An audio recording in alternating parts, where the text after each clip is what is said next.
Naam, habari za jioni mtazamaji wa Channel 10 Plus popote pale ulipo, ni matumaini yangu umeshinda salama.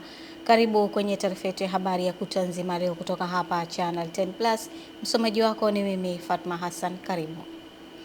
Waziri wa Maendeleo ya Jamii, Jinsia, Wanawake na Makundi Maalum, Dr. Dorothy Gwajima ameitaka jamii kuzingatia malezi na makuzi bora ya watoto ili kufikia malengo ya Dira ya Taifa ya Maendeleo ya 2050. Kutoka Korogwe, Ernest Mbezi anaripoti.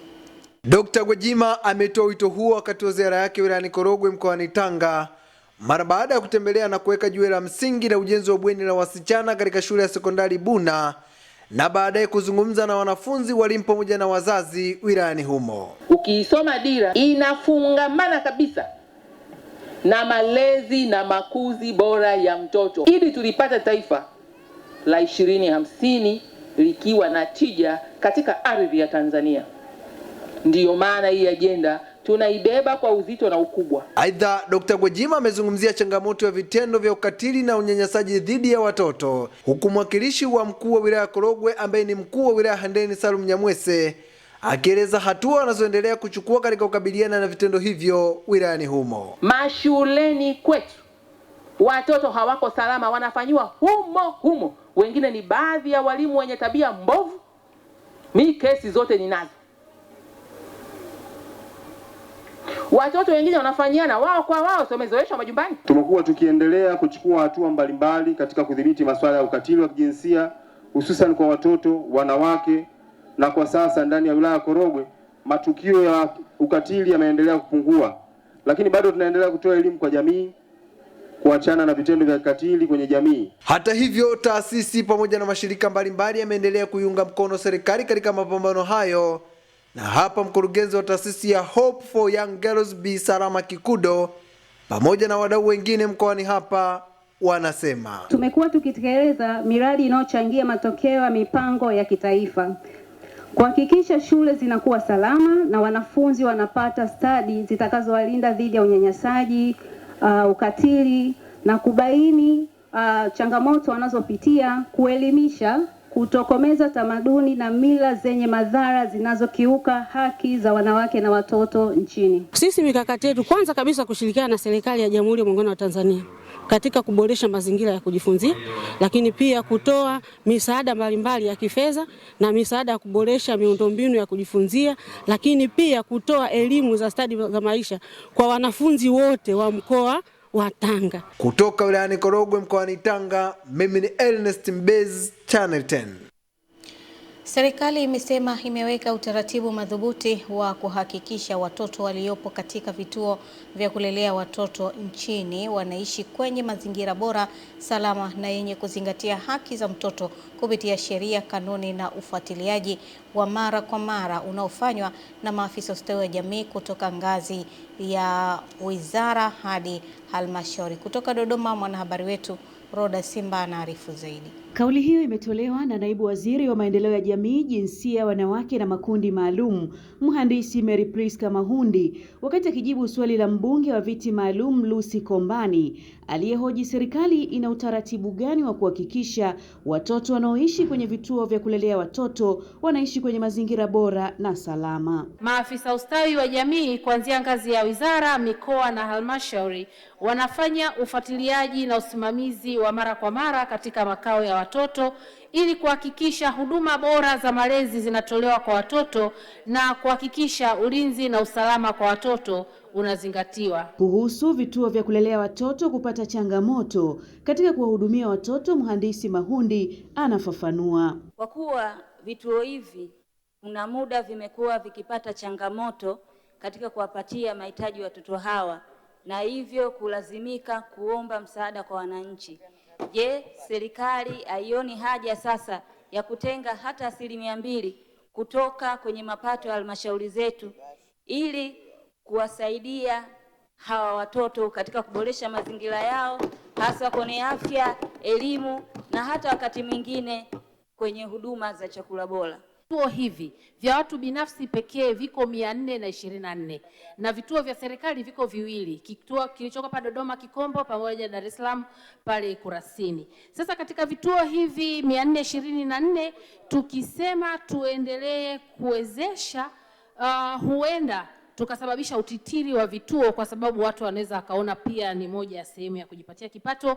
Lakini vile vile tayari serikali miaka ya nyuma ilishatoa maelekezo 3% itengwe kwa ajili ya afua za ustawi wa jamii. Hata hivyo, serikali imesisitiza ushirikiano kati ya jamii, wadau wa maendeleo pamoja na taasisi mbalimbali ili kuhakikisha watoto wanaoishi katika vituo vya kulelea watoto wanapata malezi bora, ulinzi na haki zao za msingi kwa mujibu wa sheria za nchi. Kutoka Dodoma, Roda Simba, Channel 10. Jeshi la polisi mkoa wa Mwanza limewatia mbaroni watu wawili kwa tuhuma za kujihusisha na kilimo cha zao la bangi na kukutwa na shehena za zao hilo kwenye vifurushi ikiwa tayari kuingizwa sokoni wilayani Sengerema mkoani humo. Shamba hilo limebainika katika kitongoji cha Nyerere, kijiji cha Busekeseke, tarafa ya Buchosa. Heri Kavirondo anaripoti. Haya ni makosa, sawa? Sitarudia afande. Ndio namba serikali inisamehe. Kwa ushuhuda wa macho kutoka jeshi la polisi, ndege isiyokuwa na rubani yani drone iliruka futi kadhaa na kubaini kuwa shamba hilo lina ukubwa wa zaidi ya ekari 10 ya kilimo cha zao la bangi lililopigwa marufuku hapa nchini. Kamanda wa polisi mkoa wa Mwanza, naibu kamishna wa jeshi hilo DCP Wilbur Mutafungwa, amesema operesheni hiyo inalenga kutokomeza kilimo hicho, mtandao wa usafirishaji na biashara haramu ya dawa za kulevya. Tumeongozana na viongozi wengine wa taasisi mbalimbali za serikali kwa mujibu wa taratibu ambao taratibu za kisheria zitafuatwa katika kushughulikia tukio hili. Taasisi zote ambazo sheria inazitaka zifike katika eneo hili wakati wa kushughulikia jambo hili zote ziko hapa. Sasa watuhumiwa tumewakamata, wataendelea kuhojiwa na vielelezo vitahifadhiwa kwa mujibu wa taratibu za kisheria ili waweze kuchukuliwa hatua kwa kufikishwa mahakamani. Pengine kufuatia operation hii, nipende kutoa wito kwa wananchi. Kutokana na tuhuma hizo, jeshi la polisi mkoa wa Mwanza linamshikilia mmiliki wa shamba hilo Mudumuka Kabika, anayefahamika zaidi kwa jina maarufu la Ziliona Tibakula, ambaye pia ni mkazi wa eneo hilo la kilimo cha zao la bangi. Wajikite katika kilimo halali cha mazao halali yaliyoruhusiwa na serikali. Kulima, kustawisha bangi ni kosa kwa mujibu wa sheria za nchi yetu. Watu wasijiingize kwenye kutenda uhalifu wa aina hiyo, na kupitia operation ambazo zinaendelea katika mkoa wetu, mashamba ya aina hii, watu wanaolima bangi kwa kiasi hiki, hata kwa kiasi kidogo, watafikiwa popote pale walipo na watachukuliwa hatua kwa mujibu wa sheria. Katika msako huo, polisi walifanikiwa kumtia mbaroni pia mtuhumiwa wa pili, Mawazo Petro Manisha, mkazi wa kijiji cha Busekeseke, akiwa eneo la tukio na vifurushi vya bangi vilivyokuwa kwenye maandalizi ya kusafirishwa. Henry Kavirondo, Channel 10, Mwanza. Wakati msimu wa ununuzi wa mazao ya ufuta, mbaazi na choroko ukitarajiwa kuanza kwa mwaka 2026 mkoani Lindi, wakulima wa mazao hayo wameiomba serikali kupanga bei itakayowawezesha kunufaika na kilimo hicho, huku akieleza kuwa wapo tayari kuingia sokoni. Taarifa ya mwandishi wetu Aidan Mhando inafafanua zaidi. Wakulima wa mazao hayo ambao walikutana pamoja kwa lengo la tathmini ya ununuzi wa ufuta, mbaazi na choroko kwa msimu wa mwaka 2025 na maandalizi ya ununuzi wa mazao hayo kwa msimu wa mwaka 2026, wanasema ombi lao ni bei ambayo itawanufaisha na kilimo cha mazao hayo. Na bei kwa sababu ukiangalia mwaka jana tumeuza mbaazi bei chini sana. Sasa mwaka huu tungeomba angalau huko unakotafuta mazao koko basi angejaribu kidogo sisi tukapata manufaa kidogo, angalau bei kujiamini kabisa kama unauza, maana kama nilivyosimama mimi na wewe, unaelewa, ikawa tunajadiliana, lakini kujibu wanajibiana wenyewe kwa wenyewe. kwa maana sisi panapofikia ndo tunapouza, kwa sababu inakuwa hakuna wa kuongea naye. Kwa mfano kama sasa wenzetu wa Tunduru tayari tumeshaanza kuwasikia kwa wameshaanza kuuza 2500 sijui na 400. Ni kwa namna gani mizani ya kidigitali inakwenda kuwanufaisha wakulima wa mazao hayo kwa mwaka 2026? Serikali imefanya kazi kubwa na tumshukuru Mheshimiwa Rais wetu Dr. Samia Suluhu Hassan. Mizani za kidigitali zinaendelea. Kwa hiyo sasa hivi hakuna mkulima anayeliwa tena. Tuna matumaini makubwa kwa sababu msimu unaenda kuanza, lakini sisi kama halmashauri sehemu zote tumejipanga vizuri na wananchi wetu wamepata elimu za kutosha kabisa. Kikubwa kwenda kuangalia kwamba ufanisi mzuri wa kazi zitakazoendelea, makusanyo ya ufuta, ubora wa ufuta, ili kuzidi kuvutia zaidi wafanyabiashara wetu, na kwenye hilo tumejipanga. Msimu mpya wa ununuzi wa mazao hayo unatarajia kuanza mapema mwezi ujao. Kutoka mkoani Lindi, Aidan Mhando, Channel 10. Senegal imeingia katika mgogoro mpya wa kisiasa baada ya spika wa bunge El Malek Ndiaye kutangaza kujiuzulu, ikiwa ni tangazo lililotoka siku mbili baada ya mshirika wake wa karibu Ousmane Sonko kufutwa kazi kama waziri mkuu. Mgogoro huo wa kisiasa unaweza kutatiza juhudi za mageuzi zinazofanywa na Rais Bassirou Diomaye Faye ambaye alimfuta kazi Sonko siku ya Ijumaa baada ya miezi kadhaa ya mvutano kati yao, ambapo hadi sasa hakuna taarifa rasmi iliyotolewa kuhusu uteuzi wa waziri mkuu mpya. Rais Faye alifanikiwa kushinda urais kutokana na kushirikiana na Sonko ambaye inaaminika angekuwa rais kama asingezuiwa kugombea katika uchaguzi uliopita kutokana na hatia ya kumchafua mtu jina, huku ikisemekana pamoja na kufutwa, lakini bado chama chake cha PASTEF kina wingi mkubwa wa viti bungeni.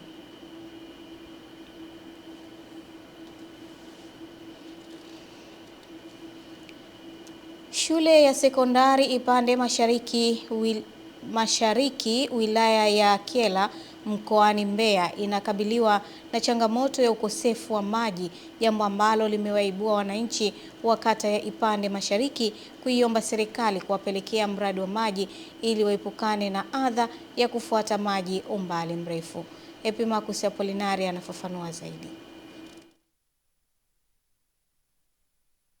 Wananchi hao wametoa ombi hilo kwa serikali wakati wa ziara ya mkuu wa mkoa wa Mbeya Beno Malisa, wakiomba kusogezewa huduma ya maji katika maeneo yao ili kuepuka changamoto hiyo. Kwa kweli hata ujenzi wa shule hii umesumbua, shida ni maji.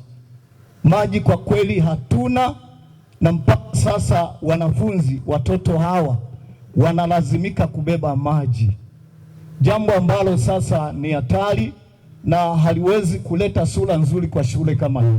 Maji tumekosa, maji hatuna.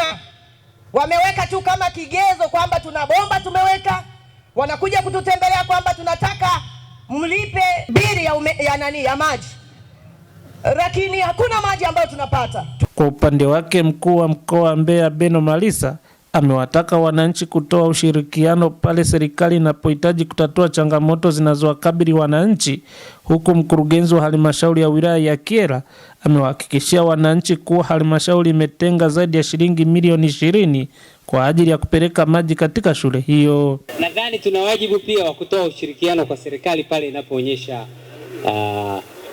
inaweka nguvu ili kutatua changamoto. Ushirikiano wa wananchi ni jambo la msingi. Bila ushirikiano, mkurugenzi sima, changamoto ipo, na sisi tumetenga milioni 20 kwenye bajeti inaanza Julai hii tuweze kuchimba kisima hapa shuleni. Makofi kwa mkurugenzi. Kwa hiyo kwa kuanzia wananchi tunaweza kawaruhusu na wao wa karibu wachote maji. Nikiripoti kutoka wilayani Kyela mkoani Mbeya, Epimakus Apolinari, Channel 10. Na tukielekea mkoani Dodoma, wakazi wa wilaya ya Mpwapwa mkoani Dodoma wameiomba serikali kuwajengea stendi ya kisasa ya mabasi inayoendana na hadhi ya mji wa wilaya hiyo, kwa kuwa stendi iliyopo sasa imekuwa ndogo na yenye miundombinu duni yenye kero wakati wote. Mwanahabari wetu Adam Malima anaripoti. Wakitoa ombi kwa serikali la kujenga stendi ya kisasa mabasi, wakazi wa wilaya Mpwapwa wakiwa katika stendi ya mabasi Mpwapwa mjini wameeleza kuwa mji wa Mpwapwa unakuwa kwa kasi, lakini stendi ya mabasi imekuwa ndogo kulinganisha na mahitaji pamoja na miundombinu yake kuwa mibovu. Hii stendi ni kongwe, stendi ni kubwa, lakini hii stendi ni kama kolongo tu, kama unavyoona magari makubwa yanaingia. Yani kuna collocation, yani kama gari ambayo inasoma mchanga kolongoni. Tuna maeneo mengi ya kuweka stendi, lakini ile eneo ni dogo sana. Gari hata zikiingia 6 imejaa. Hapa haina miundombinu yote. Kuna choo, kuna nini. Stendi ni ndogo. Magari ni mengi kwa sababu kuna magari yametoka sasa hivi yameenda vijijini. Kwa maana hiyo kama magari ya vijijini yangekuwepo, gari zinazotoka mjini zinakosa sehemu ya kufanyaje, ya kuwashusha wale wapi. Kwa tunaomba kama serikali, kwa sababu serikali yetu sisi ni sikivu sana. Tulikuwa naomba serikali tujaribu kuliangalia hili. Tunahitaji kutengenezewa stendi ya kisasa. Sababu masuala ya stendi yameanza kuzungumziwa kwa muda mrefu, lakini hatujajua sasa hivi wamefikia wapi, lakini sasa tunajaribu tu kukumbusha kama wadau, serikali iliangalie hili. Kutokana na changamoto hiyo, halmashauri ya wilaya Mpwapwa tayari imetenga eneo lenye ukubwa zaidi ya ekari 10 na kuwasilisha maombi serikali kuu kuomba fedha zaidi ya shilingi bilioni 4 ili kuanza kujenga stendi ya kisasa mabasi. Halmashauri ya wilaya Mpwapwa ina stendi yetu si nzuri au sio kubwa kulingana na hadhi ya halmashauri ya wilaya, lakini kwa sasa tumeshaandika andiko ambalo tumeshaipeleka kwa ofisi ya waziri mkuu TAMISEMI, ambalo ni la zaidi ya bilioni 4 na milioni 500, ambalo tuna eneo limeshatengwa lipo lenye ekari 10, ambapo tunategemea kwamba hilo andiko likipita tukapata wafadhili, tunaweza tukapata stendi mpya ambayo inaweza inaendana na hadhi ya halmashauri ya wilaya ya Mpwapwa. Kutoka Mpwapwa mkoani Dodoma, Adam Malima, Channel 10. Asante sana Adam Malima kwa taarifa hiyo. Rais wa China Xi Jinping amekutana na waziri mkuu wa Pakistan Shehbaz Sharif mjini Beijing, wakati juhudi za kidiplomasia za kumaliza vita vya Irani zikiendelea bila mafanikio ya haraka. Katika ziara hiyo, Sharif ameambatana na mkuu wa jeshi la Pakistani Jenerali Asim Munir, ambaye amekuwa kiungo muhimu katika mazungumzo kati ya Marekani na Irani, ambapo huu umekuwa mkutano wa ngazi za juu, ikiwa ni baada ya mazungumzo ya awali kati ya waziri mkuu Sharif na waziri mkuu wa China Li Qiang, ambaye ni kiongozi wa pili wa mamlaka nchini humo. Pakistani imebeba jukumu la upatanishi kati ya Marekani na Iran baada ya kuwa mwenyeji wa mazungumzo ya moja kwa moja mwezi uliopita, ambayo hata hivyo hayakuzaa makubaliano ya kudumu, huku China kwa upande wake ikiendelea kuchukua nafasi ya kimya kimya katika juhudi hizo za kidiplomasia. Mamia ya vijana kutoka wilayani Sikonge mkoani Tabora wameiomba serikali kuendelea kutoa mikopo kwa wakati pamoja na kupewa elimu ya kina kuhusu matumizi sahihi ya mikopo ya 10% inayotolewa kwa vijana, wanawake na makundi maalum, ili iweze kuwasaidia kufanya biashara na shughuli za maendeleo kwa ufanisi zaidi, ili waweze kuepukana na vitendo visivyofaa kama ujambazi na wizi. Mwanahabari wetu Adela Moses anaripoti.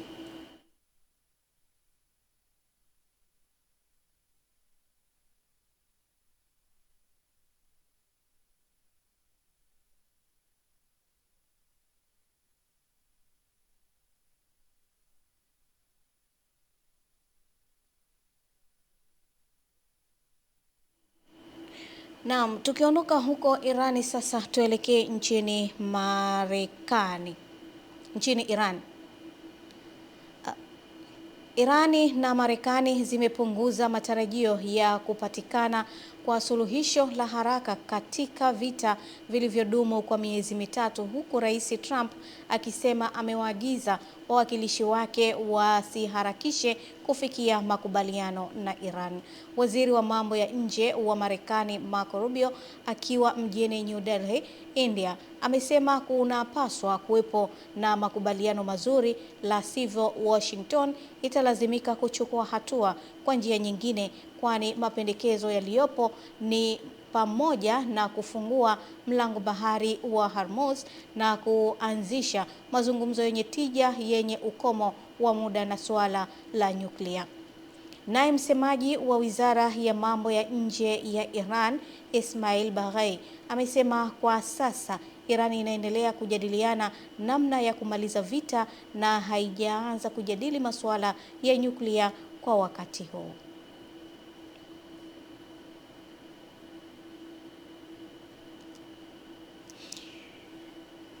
Wanafunzi wa Chuo Kikuu cha Sayansi na Teknolojia Mbeya MUST kupitia serikali ya wanafunzi wameomba kuimarishwa kwa usalama katika chuo hicho, ikiwemo kufunga kamera za ulinzi, yani CCTV kamera, ukaguzi wa wageni wanaoingia chuoni hapo na kuhamasisha wananchi wasilime kilimo cha mahindi karibu na mazingira ya chuo. Epimakusi Apolinari ameandaa taarifa kamili. Ombi hilo limetolewa katika kikao cha bunge la serikali ya wanafunzi MUSTISO chenye lengo la kujadili na kupitisha ripoti ya serikali ya wanafunzi kwa mwaka mzima, ambapo ziliibuka hoja za hofu ya usalama na hasa nyakati za usiku.